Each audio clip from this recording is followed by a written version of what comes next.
La vita non è come stare di fronte a un videogame.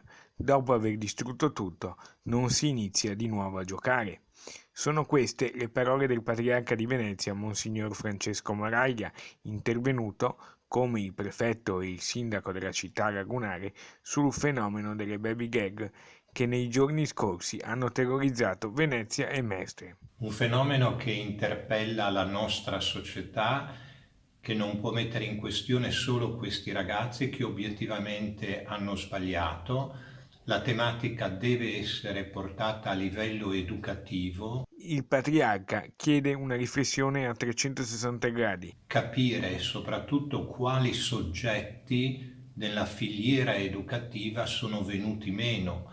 Io penso che un dialogo fermo coi genitori sia importante. Mi pare anche che alcuni di questi ragazzi siano molto vicini alla maggiore età, quindi la cosa preoccupa particolarmente. Il fenomeno, secondo Moraglia, non deve essere affatto sottovalutato. E non possiamo qualificare questi comportamenti semplicemente come degli errori di bambini o ragazzate.